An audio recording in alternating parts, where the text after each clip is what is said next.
So this is Jock Tamsen's garden, a community garden with several projects run from Duddingston Kirk. And we're going to be here on Monday working with this fabulous setting of raised beds and fruit tree frames, all sorts of really beautifully designed and composed garden spaces. And what I want to work with you on, as I have been producing here, are some compositions where we'll be exploring structure and perspective.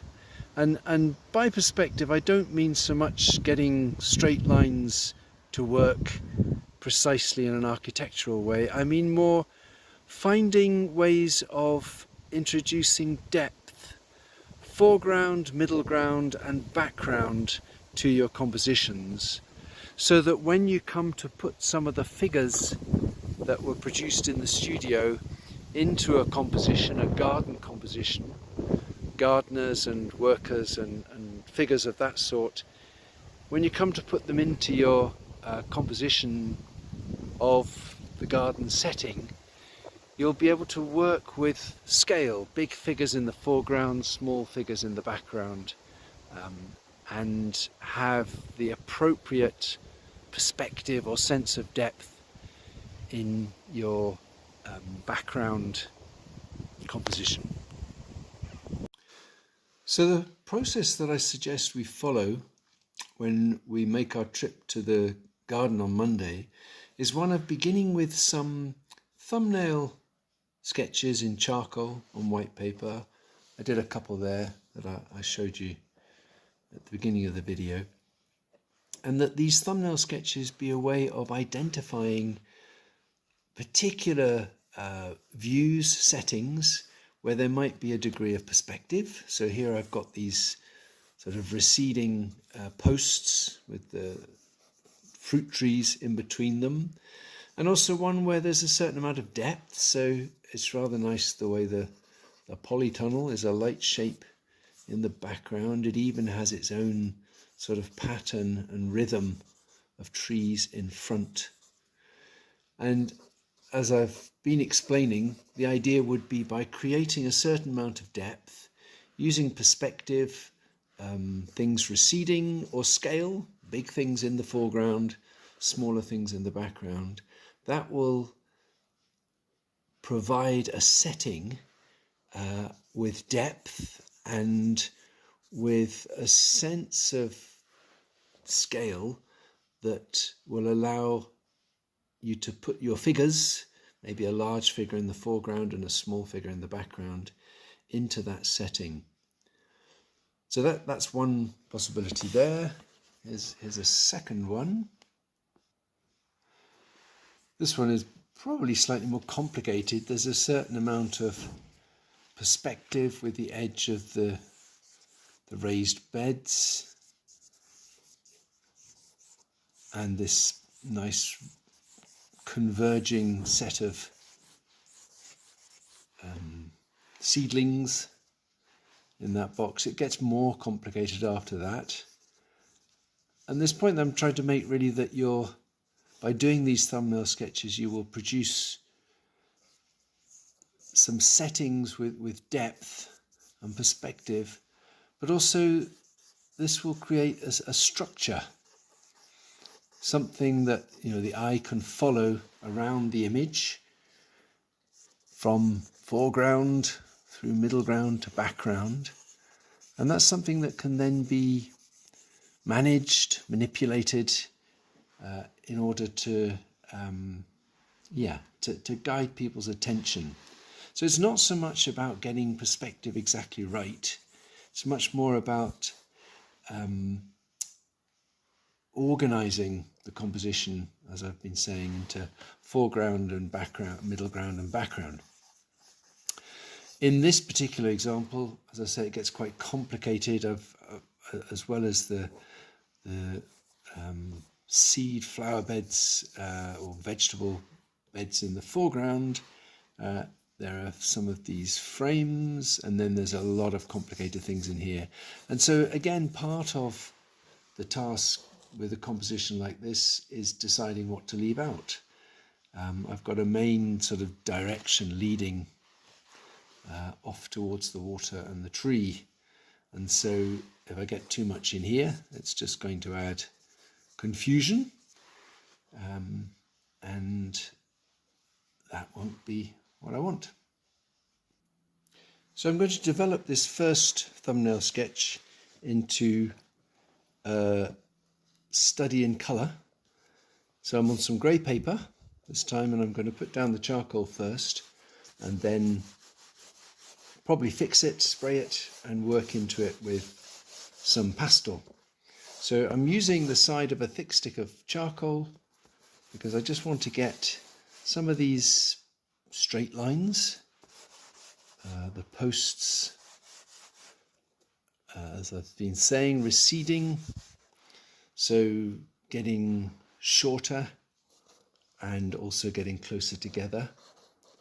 I find it very useful to hold the charcoal a bit like that so that I can slide it across the page. It's quite a good way of creating straight lines, but it's also a way of keeping things fairly simple as a start, and then they can be refined. So getting a little bit more over here, and I think that this is demonstrating quite nicely not only the gradually shorter posts getting closer together, but also these lines converging off into the distance. And then behind that, somewhere up here, I've got this polytunnel. So I'm going to work a bit in charcoal, putting down some of those main lines. And that's, I think, a useful exercise in reinforcing the idea of structure. These lines, I think, particularly when they go off in this converging way and go from one edge of the frame to another, then you can see really how they break up the image and give it structure. There's also quite a nice tonal pattern in this view with the trees behind the polytunnel.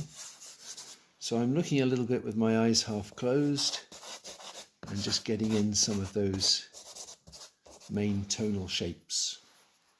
That was with a thick stick of charcoal. And then if I want to now start adding more specific observations or getting back some of the lines and edges that I began with. Whoops, exploding thin charcoal. That's not so hard. Then I can start to do that. So I would suggest this is the structure of my setting, of my composition, and it's got those elements of perspective. And so into that, for this garden stage, actually at the base, it's nice at the base of these posts, there's another flower bed. But into that structure, for this garden study, I'm now going to put, kind of more specific observations. There are fruit trees between these posts. So, I mean, this garden theme, I think, is great for patterns, rhythms, and so on. And that's the garden designer at work as well, with their composition. So yes, patterns which I want to then develop. So that's some of the main elements of my study in grey and black. on the grey paper, so I'll spray it and I'll try a bit of colour on top. So it's sprayed with a fixative, so now this charcoal won't smudge too much, and I've selected a few colours that I think I'm going to want to work with, and I'm going to begin just blocking in some of the larger areas.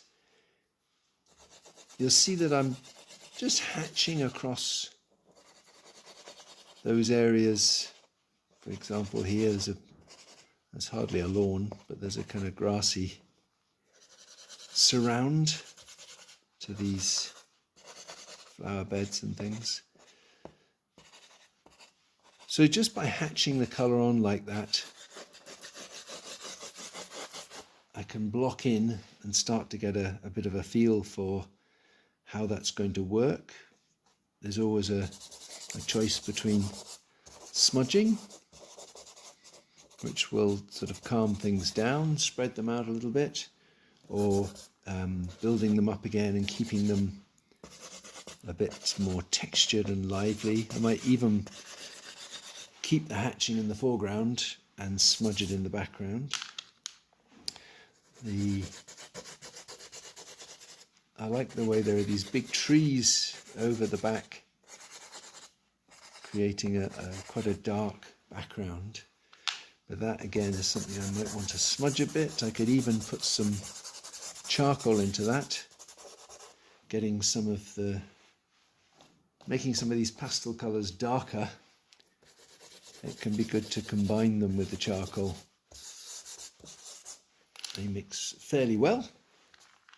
And then I'm going to bring out, let's try a little bit of something in the flower beds. So you can see that I'm reinforcing that structure of these converging lines and the shapes within them. I'm reinforcing it and gradually bringing out some of the differences using the appropriate colour, something like it. And with that polytunnel in the background, there's a particularly light shape which will stand out on the grey paper. So I'm doing all of this without any reference yet to the figures that we drew with Pete in the studio last week, but I can start thinking about that. Where might I put a figure? And what I quite like about these posts in particular is these are creating a kind of frame through which we can look back